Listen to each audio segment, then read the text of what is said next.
In this lesson, we're checking out the song Breed. This is part of my Nirvana series, which you can access via the link in the description. In the first lesson of the series, I went over Kurt Cobain's playing style and technique, so well worth checking that video out alongside these song lessons. This is a really cool, thrashy song with high energy and great riffs, as well as a pretty edgy solo, which we'll take a look at. Now, the original recording is just in standard tuning, but live Nirvana would often play it in E flat, so with that in mind, let's take a look at how it's played. So we'll start with that main riff, which is a fairly simple one. We're beginning with an F-sharp power chord rooted on the 2nd fret of the low E string, and it's the 2-finger power chord method that I discussed in the Kurt Cobain playing style video. So sometimes don't worry if you catch any higher strings, just adds to the cool effect of the song. We're going to strum down up on that one.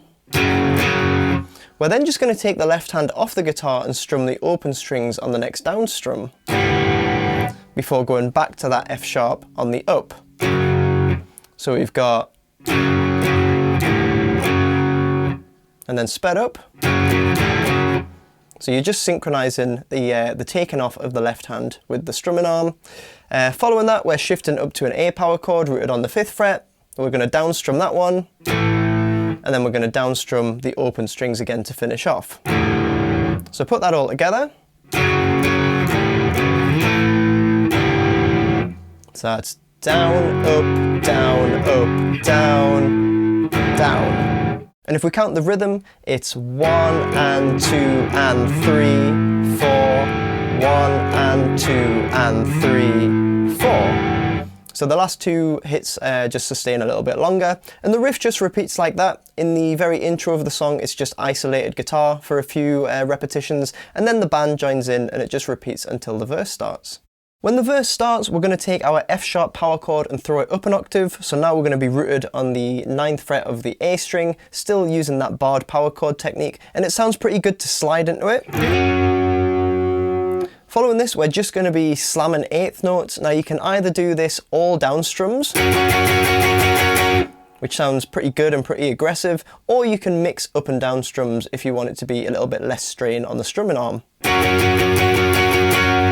I'm sure I've seen footage of Kurt Cobain doing either one, so just pick whichever one feels best to you and go with your preference. Now at the end of every 4th bar, we've got this little bend, so you'll hear it in the gaps between the vocals. And essentially what I'm doing here is 1st finger is just dropping onto the D string on the 9th fret. I'm picking the note and just pulling the note down so you're hearing that gradual bend, and then releasing the bend before going back to the strumming on the chord again. Now when I'm doing it, I'm strumming the note, so I've got to get all the other strings muted, so I'm muting the top 3 strings with the underneath of my 1st finger, and then my 2nd and 3rd finger are coming over and muting the bottom 2 strings. That means I don't have to break the strumming to get that note. I can just include it.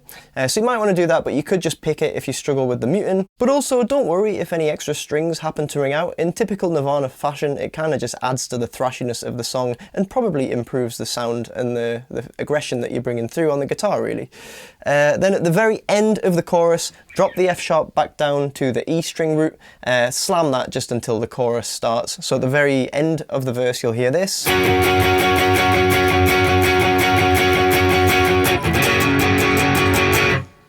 And that's a good chunky lead into the chorus part.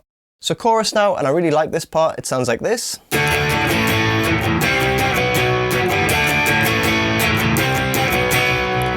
So what we're doing here is we're starting with a D power chord, open D power chord. So if I'm playing it Kurt Cobain style, I'm using the thumb to mute the bottom strings. Then I've got the open D string, first finger playing 2nd fret G, and 2nd finger playing 3rd fret B. And then the underneath of my first finger is muting that top string so we don't accidentally make it a major chord.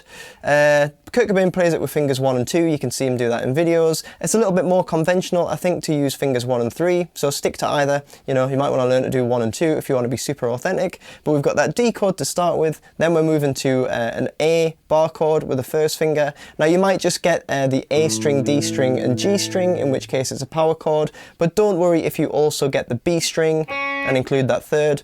Just like with the barred power chords, it just improves the sound when you sometimes happen to get it. Following that, we've got the 2-finger power chords on the C, so a 3rd fret root on the A string, and then just sliding it down 1 fret for a B. So we've got the D to A, then C to B. And that just repeats. Now strumming wise, on the D, we're going down, up, down, up. But probably on the last up, you're gonna just hear some open strings as you move to the A on the next down, so you get this.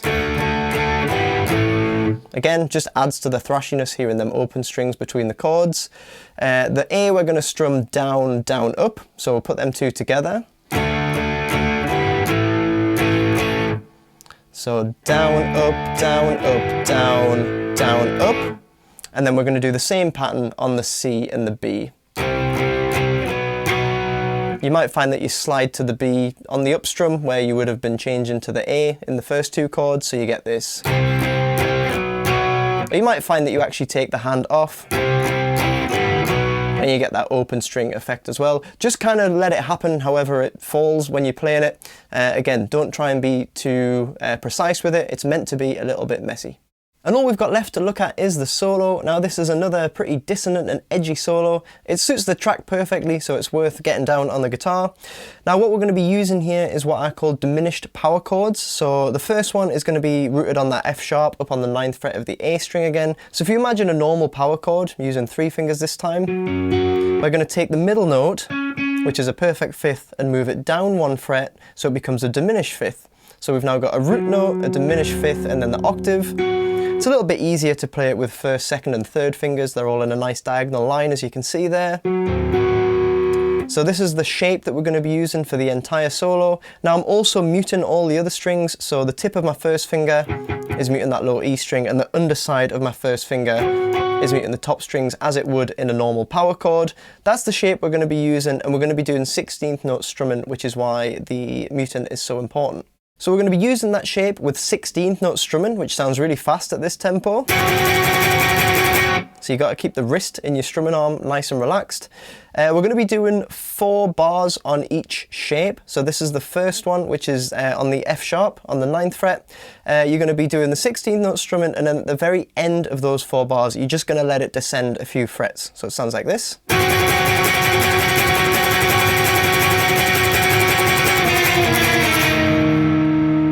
Okay, following that one, we're going to shift up to like an A diminished power chord rooted up on the 12th fret, same string, and exactly the same thing going on. We're going to do the 16th note strumming, then descend at the end of the 4 bars. So 1, 2, 3, 4, 1, 2, 3, 4, 1, 2, 3, 4, 1, 2, 3, 4. Same thing again up on a C, so this is now rooted on the 15th fret on the A string, so getting pretty high up the neck here.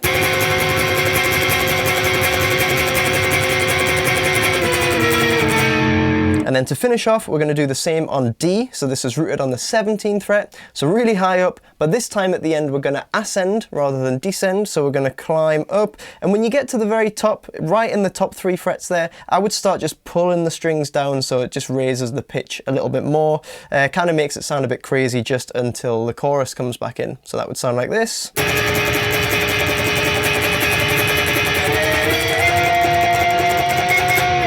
And then jump back down and start playing them chorus chords. So if we put the whole thing together, we've got the F sharp root, to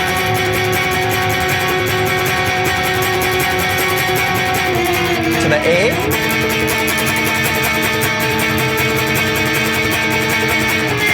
to the C,